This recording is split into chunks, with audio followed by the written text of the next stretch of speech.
Which games does she think are the best? The long ones, the short ones, simple, complex.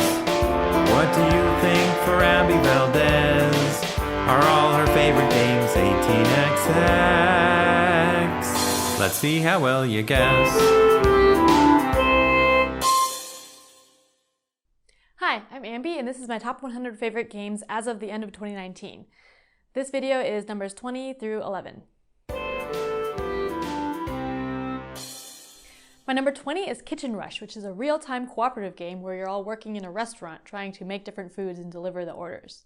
I really like the theme of Kitchen Rush because you're working in a restaurant, you're buying different ingredients, you're putting them together onto plates to make orders and cooking it and then serving it to customers. What's really interesting about it is that it's a worker placement game, so you're placing workers onto the board to do the different actions, but your workers are little hourglass sand timers. So you go onto a space and it takes that long for you to do the action, and you can't do another action with that worker until the time runs out, and then you flip it over and do another action. So I think that's pretty thematic because it takes time to do all the things. You're cooking the ingredients and it takes time to do that, and the person working in the restaurant is doing that. So everyone has to work together in order to get all the ingredients you need, and you need multiple people working in the restaurant. Also, sometimes people are using up the stove and oven spaces when you need to cook, and so you have to make sure that you have enough time to complete your dish. I really like the franticness of real-time cooperative games, and I think that works really well with a restaurant theme in Kitchen Rush. So that's why I like Kitchen Rush. My number 19 is 1880 China, which is an 18XX game that takes place in China. There are a lot of interesting things about this game, but some of the things that I like are that you can own 100% of your company, which I mentioned before, I like that. Also, there are building permits that you need to have in order to build. So there's multiple phases in the game, A through D, and in order to build in phase A, your company needs a permit that is phase A. When you open up the company, you can choose whether you get 20%, 30%, or 40% as the director's share, and that determines how big your permit could be, like how many eras it spans. So I think that's interesting because having a higher percentage of the director's share condenses down the shares and is good, but it makes you have a worse permit that only lasts one phase, whereas you can have a low percent and then have a permit that lasts 3 phases. Another interesting thing about 1880 China is that in the middle of the game, there's the communism phase, and in that phase, the stock market doesn't move at all. So no matter what you do with the company, it'll stay in the same spot in the stock market for that phase, which is really interesting because you can plan for that phase to withhold a bunch of money and then your company will be really strong coming out of the communism phase. Another interesting thing about 1880 is that the company order is fixed. In other 18XX games, the company operating order depends on the stock market, but in 1880, it's a fixed order depending on when you started it. And instead of going through all of the companies each operating round before the stock round only happens when a pile of trains has been depleted. So the stock round, it can vary, and you kind of have control over when the stock round can happen. Sometimes companies don't even operate at all between stock rounds, so you can try to plan so that you have a lot of money during the stock round and other people's companies haven't run and haven't paid out, so they don't have money. So there's a lot of interesting things going on in 1880, and I always have fun playing it. My number 18 is Monikers, which is a team guessing party game. If you've played Time's Up, Monikers is similar to that. There are a bunch of cards with words or phrases on them, and there's 3 rounds. The first round, you're trying to get your team to guess the word or phrase by saying anything except for the word or phrase itself. Then after all of the cards are guessed, you reshuffle the same deck of cards and use those same words for the next 2 rounds. So the next round, you only say one word to have people guess it, and then the last round, you just do charades. So it's really fun because you're using the same word pool, and the group starts getting a lot of weird references to guess the words that sometimes are really obscure and wouldn't make sense to someone not playing that game. And Monikers has a lot of phrases that are really long and hard to remember sometimes, so it's funny just trying to remember the whole phrase and guess it. So the reason I like Monikers over Time's Up is that Monikers has a description of all of the words, so if you don't know what it is, there's a description that you can read and use that to give the clues. But both Monikers and Time's Up are really fun and get really funny, especially in the 3rd round of charades. My number 17 is Strike, which is a dexterity dice game. In Strike, everyone has dice and there's an arena in the middle of the table, and you're throwing these dice into the arena, trying to get pairs or more of dice. If you get pairs, you get to take those out and keep them, but if you don't, those dice stay in the arena. But one of the die faces is an X, and if you get that, then those just are removed from the game. You're trying to be the last person standing, so if you lose all of your dice, then you lose the game. It's kind of a mix between press your luck and dexterity, because on your turn you can choose to keep throwing dice in one at a time, or you can stop. Also, if you end up clearing the arena of all the dice, then the next player has to throw all of their dice in at once, which makes it hard to throw pairs. Because what I like about Strike is you can actually hit other dice that are already in there when you're throwing it. So you can try to hit it to make it roll over onto a side of die that another die is already there. So you're trying to make it roll what you want it to roll, kind of, which is pretty fun and really exciting when it actually works. It's also a really quick game, so it's a lot of fun to play when you just have a couple of minutes to spare. My number 16 is Le Havre, which is a worker placement building game. In Le Havre, there are different spaces, and you put your workers on those spaces to do the actions. You do things like collect resources, you can build buildings, build ships, and convert resources into better resources.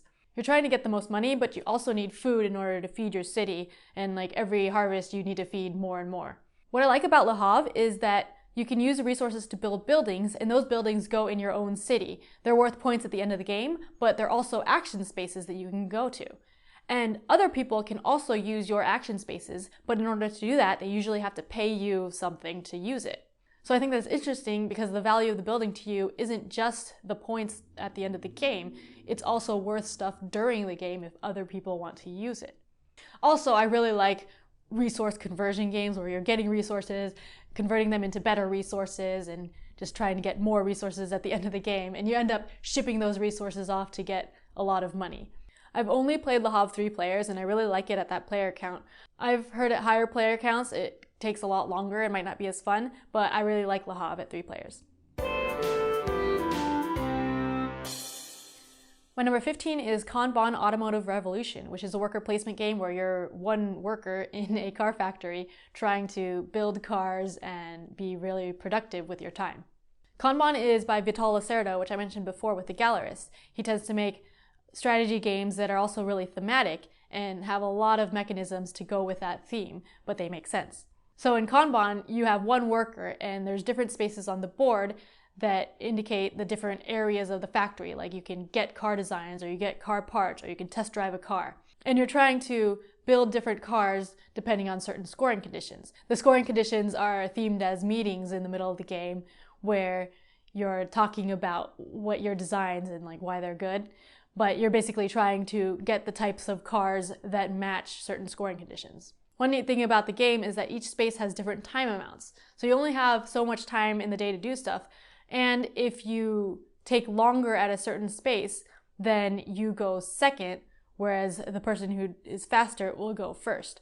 So there's a balance between deciding if you need to take that much time there because you get more actions if you take more time there, or if you need to go first because you want to get something that's there right now.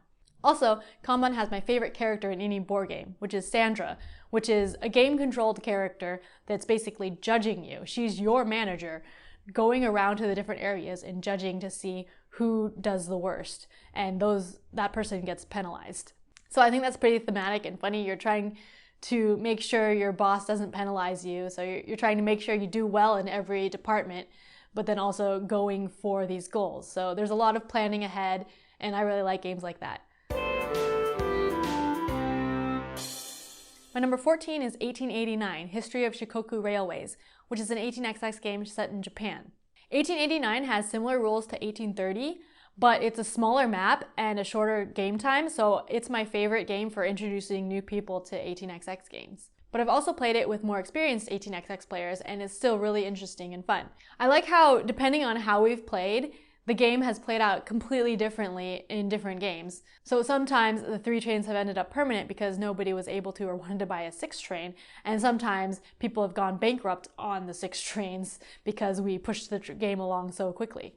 I think 1889 is my most played 18xx game, which isn't saying much because I don't actually have that much time to play 18xx games compared to other people. But because of that also, I'm really familiar with it and able to do a bunch of different things and experiment a lot and kind of understand what's happening. So I'm able to play differently each time and manipulate things how I want them to, which I find really fun. Also, since it plays fairly quickly, 2 to 3 hours, I can get it played more, which puts it higher up on my list. My number 13 is Fuse, which is a real-time cooperative dice game. In Fuse, the theme is you're defusing bombs, which are different cards that have squares on them to indicate what dice you want to put on them to defuse them. So everyone has a couple bombs in front of them, and then you roll dice equal to the number of players, and everyone has to take one of those dice and place it on their cards. The cards have different requirements, like it has to be a number 3 here, or it has to be a red die here. So if you take a die and you can't place it anywhere, then you have to re-roll it, and everyone who has either that color or number has to put that die back.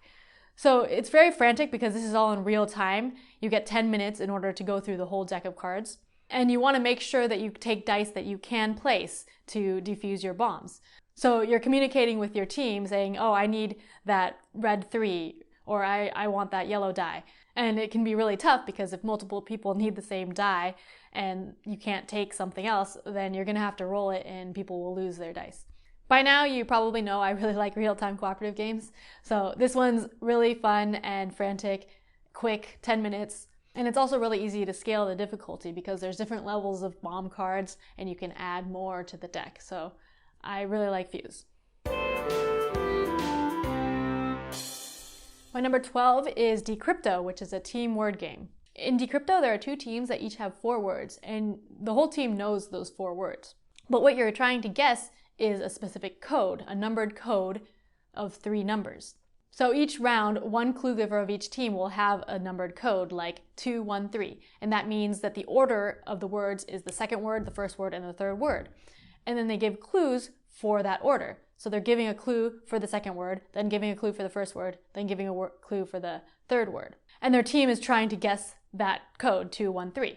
It's pretty easy if they know the words, but the trick is in future rounds, the other team will also be trying to guess that code. And they know the previous clues and orders that were given.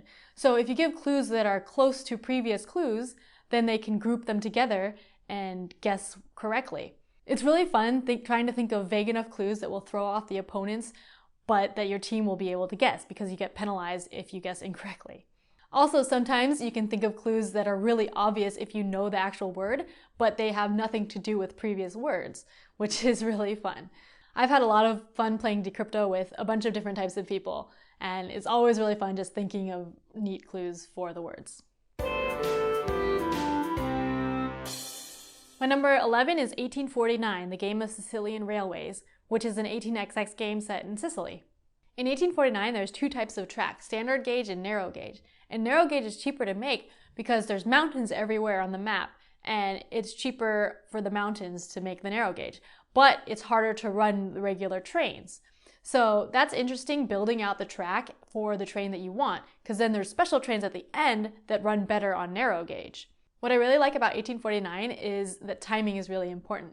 In the train rush, you want to have good timing to get the trains that you need for the track that you've built out. And sometimes the trains can run out and then you won't get the train that you wanted. Also, each company has a double share that's worth 20%, and that's at the bottom of the stack. So you can only get to that once all of the other ones are bought. So timing is really important in that too, because a double share is worth a lot when there's a limit on how many shares you can hold. Also, 1849 is a fairly quick 18xx game, like 3 to 4 hours, I think, and it plays well with 3 players. I've only played it at 3 players because that's our usual group. So it's a really good game that our group can play because of the time and the number of players. I still haven't played it that many times, but every time I've played it, I've had a really fun time, and it's been really exciting the whole game through, which is why it's currently my favorite 18xx game. And that's it for numbers 20 through 11. My top 10 is coming soon. Thanks for watching.